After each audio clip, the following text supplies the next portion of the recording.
सलाम आदाब दोस्ताना GAF न्यूज़ नेटवर्क में आपका स्वागत है। मैं हूं मोहम्मद शोएब रज़ा। आइए चलते हैं आज की बड़ी खबर की तरफ। अस्सलामु अलैकुम व रहमतुल्लाहि तआला व बरकातुहू। मोहम्मद सैफुल्लाह खान असदकी अशरफी चिश्ती कादरी, जयपुर राजस्थान, नेशनल प्रेसिडेंट गौसे आज़म फाउंडेशन की हेड ऑफिस से आज आपके बीच आया हूँ एक ज़रूरी बात लेकर। आप इसको पहचानते होंगे, इसका नाम नरसिंहानंद है। नरसिंहानंद।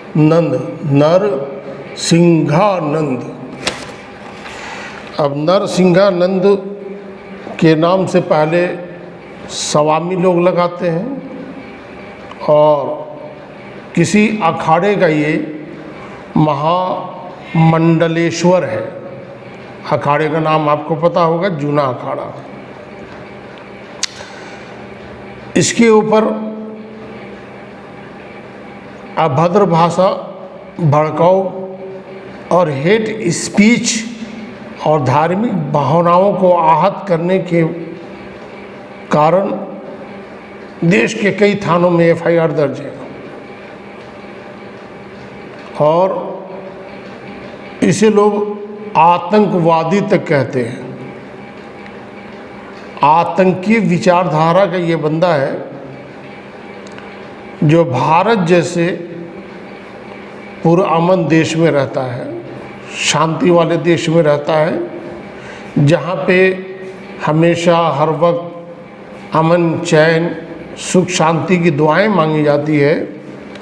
वहाँ पे ये राक्षस प्रजाति के आदमी, शैतान प्रजाति के आदमी, चूँकि इंसान की बोली ऐसी नहीं होती है जैसी ये बोली बोला करता है, महिलाओं के बारे में, गांधी के बारे में, अबुल कलाम के बारे में, या देश के दूसरे समुदाय के बारे में, या किसी धर्म के धार्मिक गुरुओं के बारे में जिस तरह की इसकी स्पीच होती है, हेट स्पीच और डायरेक्ट धार्मिक भावनाओं को आहत करने वाली जो इसकी स्पीच होती है, ये काफ़ी मज़म्मत वाली होती है, मज़म्मत के लायक होती है और कड़ी निंदा के लायक होती है। और कई भारत के रहने वाले अनेक धर्म के मानने वाले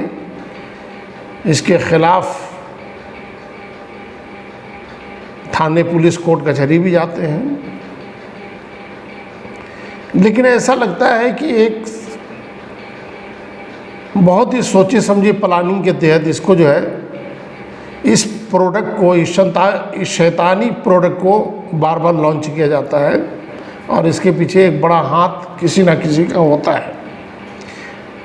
और हैरत, बालाए हैरत ये है कि इस आतंकी सोच रखने वाले इस नरसिंहानंद की कुछ भी बोली को अखबार में भी प्रमुखता से छापा जाता है, मीडिया में इसे प्रमुखता के साथ दिखाया जाता है।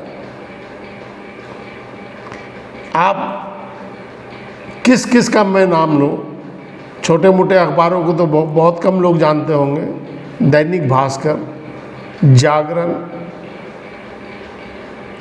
इस तरह के कई अखबार हैं जो ऐसे लोगों की खबरों को छापते हैं।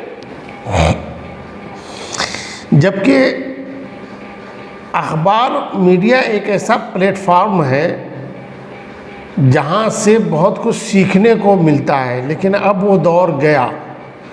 अब अखबार के हर पन्ने पे नफ़रत ही नफ़रत, नफ़रत ही नफ़रत, नफ़रत ही नफ़रत की बातें होती है। खाली बलात्कार की, अत्याचार की और नफ़रतों से भरे हुए ये सफ़ेद पेज जो है काले कर दिए जाते हैं। एक वो दौर था जब हम लोग अखबार मंगाया करते थे, बड़े शौक़ से सुबह की नमाज के बाद ही से इंतज़ार करते थे कि आज ये पढ़ने को मिलेगा, आज ये। अब हमने वो शौक़ ख़त्म कर दिया, क्योंकि अब कोई मज़ा ही नहीं है। आज कम से कम मुझे लगता है कि 15-16 साल हो गया मैं अखबार अपने दरवाजे पे अब नहीं मंगाता हूँ। कारण क्या है कि जिस चीज़ पे हम पैसा लगा रहे हैं उस चीज़ से अगर हमें कोई फ़ायदा ना हो तो ऐसी जगहों पे पैसा नहीं लगाना चाहिए। अभी अलीगढ़ पहुँचे थे ये आतंकी सोच के साहब जी, साहब इसलिए लगा दे रहा हूँ चूँकि हमारे यहाँ सभ्यता सिखाई जाती है। इन्होंने जो बयान दिया उस बयान को प्रमुखता के साथ अखबार ने कैसे छापा है उसको देखिएगा। सबसे पहले ये है कि मुस्लिम विश्वविद्यालय जो अलीगढ़ है, जो AMU के नाम से जाना जाता है, उसके बारे में लिखा है कि AMU को बम से उड़ा दो। और अलीगढ़ में स्वामी नरसिंहानंद बोले। चलिए साहब, अगर ये आदमी कहता है कि मुस्लिम अलीगढ़ विश्वविद्यालय को बम से उड़ा दो और इसके ऊपर कानूनी कार्रवाई नहीं होती है, अलीगढ़ पुलिस या यूपी पुलिस या गाज़ियाबाद पुलिस या राज्य सरकार, उत्तर प्रदेश सरकार या केंद्र सरकार इसके इस भड़काऊ बयान पर अगर इसको गिरफ्तार नहीं करती है और इसी की जगह कोई बंदा ये कह दे कि गाज़ियाबाद मंदिर जो है, जहाँ पे इसका मंदिर है डासना मंदिर, उसको बम से उड़ा दो। मेरा चैलेंज है कि इतना कहने के बाद ही पुलिस हरकत में आ जाएगी, यूपी पुलिस हरकत में आ जाएगी, उत्तर प्रदेश पुलिस हरकत में आ जाएगी, राज्य सरकार हरकत में आ जाएगी, केंद्र सरकार हरकत में आ जाएगी। और जिसने ये कहा कि डासना मंदिर को बम से उड़ा दो, तत्काल गिरफ्तारी हो जाएगी, उसको जेल में डाल दिया जाएगा। अफसोस की बात यह है कि अब हम लोग कहते हैं कि आवाज़ दो इंसाफ को, इंसाफ कहाँ है? अब इंसाफ वाली कोई बात नज़र नहीं आती है। आगे जो हेडलाइन प्रमुखता के साथ अखबारों ने छापा है, मैं किसी अखबार का नाम नहीं लूँगा, खाली पीली मेरी वजह से उसका विज्ञापन हो जाएगा। मदरसे के छात्रों के दिमाग से कुरान का वायरस निकाल देना चाहिए। इस बात पर इसकी गिरफ्तारी होनी चाहिए, लेकिन इसकी गिरफ्तारी नहीं होगी क्योंकि ये शैतान को बाकायदा सिस्टमिक तरीके से पेश किया जाता है। ये प्रोडक्ट उन लोगों के लिए बहुत कीमती है जो नफ़रतों के सौदागर हैं। अगर इसी जगह पे गुरुकुल के छात्रों को, शिशु मंदिर के छात्रों को, उनके दिमाग से गीता का वायरस निकाल देना चाहिए, रामायण का वायरस निकाल देना चाहिए, महाभारत का वायरस निकाल देना चाहिए, पुराण का वायरस निकाल देना चाहिए, वेदों का वायरस निकाल देना चाहिए, तो मेरा चैलेंज है कि उसका बोलना होगा कि और थोड़ी देर में उसकी गिरफ्तारी हो जाएगी, लेकिन इसकी गिरफ्तारी नहीं होगी। इसको राजनीति संरक्षण प्राप्त है। मैं आपसे कहना चाहूँगा कि जो कुरान के बारे में ये नरसिंहानंद सरस्वती, तो मैं इसे कह नहीं सकता हूँ क्योंकि धार्मिक मान्यताओं के अनुसार सरस्वती देवी का भी अपमान हो सकता है, चूँकि वो नाम बहुत ही धार्मिक मान्यताओं के अनुसार उनके यहाँ बहुत पूजनीय है। हम इसके नाम के साथ सरस्वती नहीं लगा सकते। और स्वामी तो सवाल ही पैदा नहीं होता है। और क्या है ये महामंडलेश्वर, पता नहीं कैसे कैसे नाम होते हैं, समझ में नहीं आता है ना। मंडलेश्वर ये जूना अखाड़े के स्वामी जी है ना। स्वामी अगर आपको लगाना है किसी के साथ तो विवेकानंद के साथ लगाएं। स्वामी लगाना है तो उन लोगों के साथ लगाएं जो हकीकत में देश के प्रति, समाज के प्रति, कौम के प्रति, इस देश की आन बान शान को बचाने के लिए अपना सब कुछ त्याग देते हैं, उनके लिए लगाना चाहिए।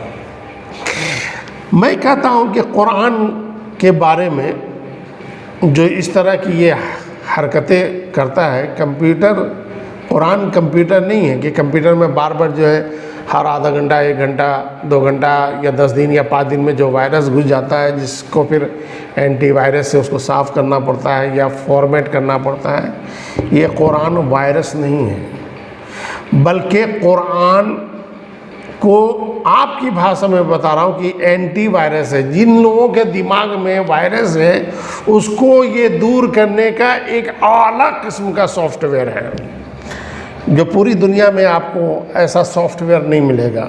मैं सॉफ्टवेयर नहीं कहता, ये आपको समझाने के लिए कह रहा हूँ। कुरान एक ऐसी किताब है जिसके बारे में खुद रब्बे कायनात, रब्बे मूसा, रब्बे हारून, रब्बे हज़रत मोहम्मद मुस्तफ़ा सल्लल्लाहु अलैहि वसल्लम ने इरशाद फरमाया, ज़ालिकल किताबु ला रैब फ़ी, ये वो बुलंद किताब है जिसमें कोई शक ही नहीं। दुनिया की कोई भी किताब पढ़ो उसमें शक ही शक, क्योंकि लिखने वाले ने कहीं नहीं लिखा कि इस किताब को पढ़ोगे तो शक की कोई गुंजाइश नहीं है।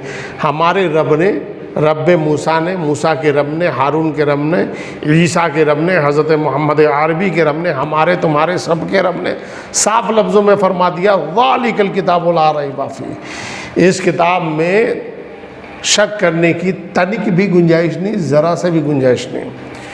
और सुनो, ये वो किताब है जिस किताब के अंदर जगह जगह पे आया हुआ है, वह बिल वालिदैन एहसाना, माँ बाप के साथ भलाई करो, किताब में मौजूद है, आप पढ़ो तो सही।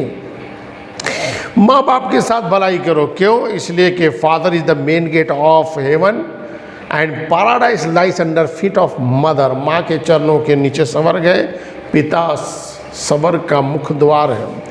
इसी तरीके से और आगे चलते हैं तो रब्बे कायनात फरमाता है, पूरी दुनिया का पालनहार फरमाता है, और रब्बुल आलमीन फरमाता है कि ज़मीन पर फसाद ना करो। उससे पहले ये फरमाता है कि ज़मीन पर अकड़ कर मत चलो, धरती पर अकड़ कर मत चलो, और फरमाता है ज़मीन पर फसाद ना फैलाओ। फसाद यानी आतंक ना फैलाओ। ये किसने कहा? ये हमारे रब ने कहा। किसने कहा? सारे आलम के रब ने कहा, पूरी दुनिया के रब ने कहा, सारी दुनिया के खालिक ने कहा। खालिक के माने होता है पैदा करने वाला। राज़िक ने कहा, यानी जो सबको रिज़्क देता है, उसने कहा कि ज़मीन पर फसाद ना फैलाओ, आतंक ना फैलाओ। क्यों? इसलिए कि अल्लाह ताला फसादियों को पसंद नहीं फरमाता है, आतंकियों को पसंद नहीं फरमाता है।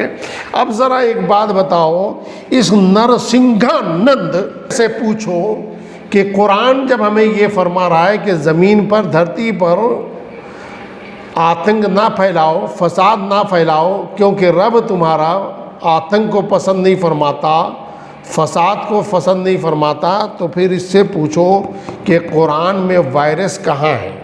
कुरान तो एंटी वायरस है, जो तुम जैसे लोगों के दिमाग में घुसे हुए वायरस को दूर करने के लिए आया है। शर्त यह है कि इसे चाहिए कि हम जैसे लोगों से शिक्षा प्राप्त करें। हमें दीक्षा की इसकी ज़रूरत नहीं, हमें शिक्षा की ज़रूरत है। इसे चाहिए कि हम जैसे लोगों से संपर्क करें, और संपर्क करने के बाद कुरान के बारे में जानें कि what is the Quran, Quran क्या है, what is the definition of Quran, Quran की तारीफ़ क्या है, what is the meaning of Quran, Quran का अर्थ क्या है, कुरान का अनुवाद क्या है, और कुरान में इस आयत के बारे में जो भ्रम फैलाया गया है उसका सही जवाब क्या है। एक संस्था है जो तकरीबन 125 साल पहले अंग्रेज़ों के ज़माने में बनी थी, उस दौर से लेकर आज तक उसका यही काम है कि मुसलमानों के ख़िलाफ़ प्रोपेगेंडा करना। यहाँ तक कि अब तो नरसंहार की तैयारी भी करने की तैयारी हो रही है, लेकिन खैर इनसे कुछ होने जाने वाला नहीं है, क्योंकि रब से हम लोग डरते हैं। समझ, हम लोग अपने रब से डरते हैं, अल्लाह से डरते हैं, और किसी से नहीं डरते हैं। और साफ लफ्ज़ों में कहते हैं कि बेशक गम ना कर, रब हमारे साथ है। हमें कोई गम नहीं है। इतना जुल्म होता है, इतना सितम होता है, लेकिन फिर भी देखो अल्लाह के फजल करम से मुसलमान मज़े में रहता है, कोई गिला शिकवा नहीं है। और सुनो, इसको तो खाली इतना मैं कह दूँ कि तू कुरान जो हम लोग पढ़ते हैं बिस्मिल्लाहिर्रहमानिर्रहीम से, तो ये बताते कि बिस्मिल्लाहिर्रहमानिर्रहीम में कितने लेटर हैं, अक्षर कितने हैं, हुरूफ कितने हैं, शब्द कितने हैं, वर्ड कितने हैं, अल्फाज कितने हैं, ये नहीं बता पाएगा। तो जब ये नहीं बता पाएगा तो बिस्मिल्लाहिर्रहमानिर्रहीम का अनुवाद क्या होता है, उसका तर्जमा क्या होता है, ये क्या बता पाएगा। और इत्तेफाक से अगर किसी से ये सीख के बता भी दे तो मेरा सवाल ये है कि बिस्मिल्लाहिर्रहमानिर्रहीम की तरकीब क्या होगी, तरकीब क्या होगी। और अगर ये तर्जमा करता है कि अल्लाह के नाम से शुरू करता हूँ जो बड़ा मेहरबान निहायत रहमत वाला, तो मेरा सीधा सा सवाल है कि भाई शुरू करता हूँ, ये जो तुमने मिलाया है इसके अंदर, ये तो किसी लफ्ज़ से साबित होता नहीं, क्योंकि बिस्मिल्लाहिर्रहमानिर्रहीम में मैं शुरू करता हूँ या शुरू करता हूँ मैं, ये कहीं किसी लफ्ज़ से साबित नहीं होता है। ये क्या जवाब देगा, इसके पास इल्म ही नहीं। अब इसके लिए अरबी ग्रामर का जानना ज़रूरी है, अरबी व्याकरण का जानना ज़रूरी है, और ये जान नहीं सकता। अरबी कवायद जो होते हैं वो इसको पता नहीं है कि बिस्मिल्लाहिर्रहमानिर्रहीम में जो बा है वो क्या है, उसके बाद इस्म आता है वो क्या है, फिर अल्लाह है वो क्या है, रहमान क्या है, उसके बाद रहीम क्या है। तो बा जो है वो हरफ़े जार है, इसमें मुज़ाफ़ है। इसी तरीके से आगे चलते चलते चलते रहमान आता है, रहीम आता है। रहमान सिफत अव्वल है, रहीम सिफत सानी है। सब मिला उला के जब हम चलेंगे तरकीब के अनुसार तो मुज़ाफ़ इलैहि होगा, इसमें मुज़ाफ़ का, इसमें मुज़ाफ़ अपने मुज़ाफ़ इलैहि से मिलकर मजरूर होगा बा हरफ़े जार का। अब बा हरफ़े जार अपने मजरूर से मिलकर जुमला इब्तिदाइया होगा, वगैरह वगैरह। बहुत लंबी इसकी तरकीब है, हम कभी फुर्सत में आपको बताएंगे। अब तो मदरसों में कई जो मदरसे हैं, छोटे मोटे मदरसे, उसमें तो तरकीब पढ़ाई नहीं जाती है, हमारे ज़माने में पढ़ाई जाती थी। तो वहाँ से जो अब तदेओ जो फ़ेल जो मुज़मर जो शब्द जो मुज़मर है छुपा हुआ, उसके ज़रिए अब तदेओ यानी मैं शुरू करता हूँ या शुरू करता हूँ मैं आता है। कभी इंशाअल्लाह लंबी गुफ्तगू इस पर हम करेंगे। ऐसे हमारे आलिम माशाअल्लाह बड़े बड़े आलिम बैठे हुए हैं, बड़े बड़े मुफ्ती बैठे हुए हैं जो जवाब देने को तैयार हैं, लेकिन ये लोग आते नहीं हैं। ये तो क्या है कि 10, 20, 50 लोगों के बीच में जो है मीडिया इनका समझे ना सब कुछ इनका, ये एक मरतबा फ़ोन कर देते हैं या मैसेज छोड़ देते हैं, सब भागे चले आते हैं और सब खबर लगा देते हैं। और हमारे यहाँ क्या होता है कि जब हम लोग जो है बड़े से बड़े भी काम कर दें तब भी मीडिया वाले सूंघने तक नहीं आते कि चलो भाई इतनी मेहनत कर रहा है ये बंदा, भारत के लिए इतनी मेहनत कर रहा है, देश हित में इतनी मेहनत कर रहा है। गौसे आज़म फाउंडेशन जो है इतनी मेहनत करता है, गौसे आज़म फाउंडेशन, चलो इसकी खबर लगा दें, इसकी न्यूज़ लगा दें, इसके संस्थापक से मिल लें, इसके राष्ट्रीय अध्यक्ष से मिल लें ना। चूँकि यहाँ पे अच्छे काम के लिए अब अखबार में जगह तो है नहीं, अब तो ऐसे ही लोगों के लिए जगह मिलेगी कि मदरसे के छात्रों के दिमाग से कुरान का वायरस निकाल देना चाहिए। नरसिंहानंद तेरे दिमाग में वायरस भरा हुआ है, कभी आ सैफुल्लाह खां के पास, उसके बाद पता चलेगा कि सही क्या है और गलत क्या है। मैं चैलेंज तो इस बात पे भी कर सकता हूँ कि अगर तू हम जैसे लोगों के पास कुछ महीने बिता दे, कुछ दिन बिता दे, तो तेरे जो भर्म है कुरान के ख़िलाफ़ वो सारे भर्म दूर हो जाएंगे। और ताज्जुब की बात नहीं कि तो ईमान भी लिया और इस्लाम कबूल कर ले और पढ़ ले ला इलाहा इल्लल्लाह मुहम्मद रसूलुल्लाह। तो उमर बिन ख़त्ताब से बड़ा जो है दुश्मन इस्लाम नहीं था, दुश्मन इस्लाम नहीं है। उमर बिन ख़त्ताब ने ऐसे ऐसे इस्लाम के ख़िलाफ़ प्रोपेगेंडे किए थे, तूने तो कुछ भी नहीं किया था, तू तो मतलब कुछ भी नहीं किया है। लेकिन जब उसके कुरान की आवाज़ कानों तक पहुँची और वो जान गया, चूँकि वो अरबी जानता था, अरब में अरबी जानता। तू जाहिल क्या जाने अरबी क्या है। अबे अरबी में जितनी मेहनत होती है उतनी फ़ारसी में नहीं होती है, उतनी अंग्रेज़ी में नहीं होती, उतनी हिंदी में नहीं होती, उतनी दूसरी भाषाओं में नहीं होती है। सुन, अरबी में चर्बी हम लोग जब पढ़ते थे तो हमारे उस्ताद बताया करते थे कि अरबी में चर्बी, फ़ारसी में तेल, हिंदी में कुछ कुछ अंग्रेज़ी में खेल। तो अरबी को जानने के लिए बहुत मेहनत करनी पड़ती है, कम से कम कुछ साल तो इसके खाली ग्रामर सीखने पड़ते हैं, तब जाके पता चलता है। जो हमारे यहाँ हम लोग को जो किताबें पढ़ाई जाती हैं वो बगैर एराब की होती है, यानी बगैर मात्राएं की होती है। कोई मात्रा नहीं लगा, कहाँ ज़ेर लगाना है, कहाँ ज़बर लगाना है, कहाँ पेश लगाना है, कहाँ पे जज़्म लगाना है, कहाँ पे क्या लगाना है, वो सब जो है हमें अरबी व्याकरण के माध्यम से बताया जाता है। तो हमारे पास जब वो काला अक्षर भैंस बराबर होता है, फिर हम फटाफट उसको पढ़ने लगते हैं कि यहाँ पे ज़ेर लगेगा, यहाँ ज़बर लगेगा, यहाँ पेश लगेगा, जिसको हम नहो सर बोलते हैं, वगैरह वगैरह। तो मदरसे के छात्रों के दिमाग से कुरान का वायरस निकाल देना चाहिए। मैं ये कहता हूँ नरसिंहानंद, तेरे अंदर वायरस ही है, वायरस है, वायरस है और वायरस है। और ये तेरा वायरस सिर्फ तेरे इलाके को नहीं, तेरे समाज को नहीं, बल्कि तेरे जिस देश में तू रहता है उस देश के लिए ख़तरा है। बल्कि तू एक ख़तरा है पूरे देश के लिए, पूरे मानव जाति के लिए और पूरे देशवासियों के लिए। तो हम ये कहना चाहेंगे कि ये जो नरसिंहानंद ने कहा कि बम से उड़ा देना चाहिए, तो इसकी गिरफ्तारी अलीगढ़ पुलिस को, यूपी पुलिस को करनी चाहिए, चूँकि ये उकसा रहा है और लोगों को मतलब जो है भड़का रहा है, तैयार कर रहा है कि कोई इसे बम से उड़ा दे। तो इस बेस पे इसकी गिरफ्तारी होनी चाहिए। साथ में कुरान का वायरस, इस लफ्ज़ से आपत्ति है, इसकी गिरफ्तारी होनी चाहिए और इसको पक्का एक मरतबा जो है इसको सड़ा ही दिया जाए हमेशा के लिए। या तो सड़ा दिया जाए या फिर हम जैसों के पास कुछ दिनों के लिए, कुछ महीनों के लिए भेज दिया जाए। इसके रहने सहने का सब खर्चा हम उठा लेंगे, कोई दिक्कत नहीं है। कभी कभी शैतान पे भी खर्चा करना चाहिए उसे इंसान बनाने के लिए। कुरान में जो लफ्ज़ जिहाद आया है उसको इसने जिस तरीके से पेश करने की कोशिश की है और इस्लाम के दुश्मनों ने जिस तरह से पेश किया है वैसा कुछ नहीं है।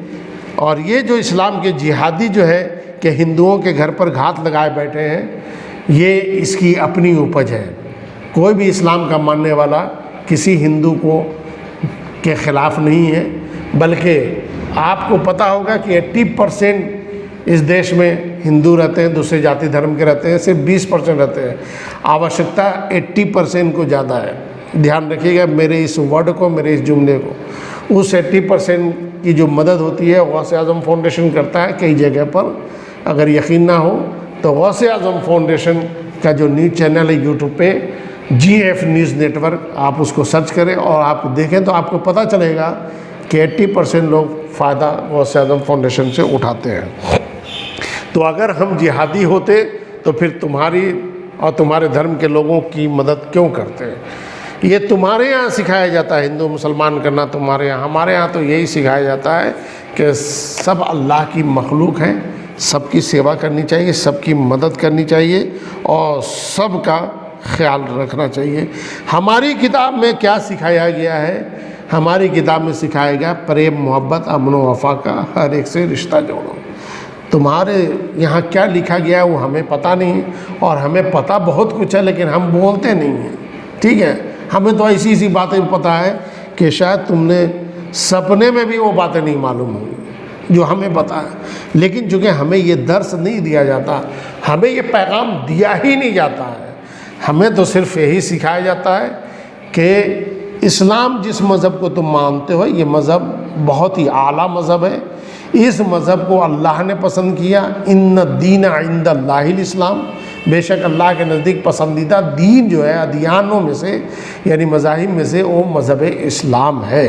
हज़रत आदम अलैहिस्सलाम से लेकर आज तक ना जाने कितने अदियान और कितने मज़ाहिब ने जन्म लिया, लोगों ने बनाया, लेकिन अल्लाह तबारक व तआला ने फरमाया इन्न दीन इंदल्लाहिल इस्लाम, बेशक अल्लाह के नज़दीक अदियान में से, दीन में से जो दीन है वो मज़हब इस्लाम है, उसे अल्लाह ने पसंद किया है। और मैं बताना चाहूँगा, सुनो मेरी बातें तो बहुत सारी है, बहुत कुछ कहने की बातें हैं, लेकिन इससे क्या बोले? ये तो पागल आदमी है, इसको मानसिक रोगी भी नहीं कहा जा सकता। इसको ये जो है, इसको कुछ लोग राजनीति संरक्षण प्राप्त लोग भी हैं इसके साथ, और वही लोग इसको आगे करते हैं, चूँकि ये क्या खाता पीता जम कर है। ठीक है ना, मस्त रहता है, मुस्टंडा है, समझे ना। इतना बड़ा बदमाश है कि इस बदमाश की जगह सिर्फ जेल है ना। कभी भी कोई आदमी यहाँ पे, हम यही चाहते हैं कि सब लोग मिलजुल कर रहें जैसे हम लोग रहते हैं। हमारे साथ पांडे जी भी हैं, हमारे साथ शर्मा जी भी है, हमारे साथ कुमार जी भी है, हमारे साथ सिंह जी भी है, हमारे साथ चौधरी भी हैं, चौहान भी है, हमारे साथ राठौड़ भी हैं, हमारे साथ हर मतलब जो वर्ग के लोग रहते हैं। हम लोग तो सब आपस में मिलजुल के रहते हैं, सब लोग आपस में मोहब्बत करते हैं। और वो लोग खुद ये कहते हैं कि इस आदमी का कोई इलाज होना चाहिए। और हम कहते हैं कि कानून में कोई, अगर कानून का रखवाला जिसने शपथ लिया सही मानों में, अगर उसके हत्थे चढ़ गया तो ये सलाखों के पीछे हमेशा के लिए ज़रूर जाएगा। देखते हैं, इंतज़ार करते हैं। आखिरी में चलते चलते है कौल मोहम्मद, कौल खुदा, फरमान न बदला जाएगा, बदलेगा ज़माना लाख मगर कुरान न बदला जाएगा। इसका चेला समझे नारायण त्यागी, जो किसी ज़माने में वसीम रिजवी हुआ करता था, वो पहले भी त्यागी था लेकिन बाद में खुल्लम खुल्ला ऐलान किया। उस त्यागी का इसने क्या हाल किया है, इस त्यागी ने, ये तो वही बताता है और बताता रहेगा, समझे कि नहीं। जो अपने मज़हब का ना हुआ वो दूसरे मज़हब का क्या हो सकता है। इस्लाम को लोग पढ़ते हैं और इन्हीं लोगों की वजह से लोग ज़्यादा इस्लाम को पढ़ते हैं। और फिर इस्लाम की जब खूबियाँ उन तक पहुँचती हैं तो पढ़ लेते हैं कलमे तैयबा, ला इलाहा इल्लल्लाहु मुहम्मदुर रसूलुल्लाह अशहदु अन्ना मुहम्मदन अब्दुहु व रसूलुहु, है ना। इन्हीं लोगों की वजह से ये टकला है ना, ये टकला गंजा महाराज, समझे, ये गंजा, इसी की वजह से ज़्यादा लोग जो है इस्लाम को पढ़ते हैं।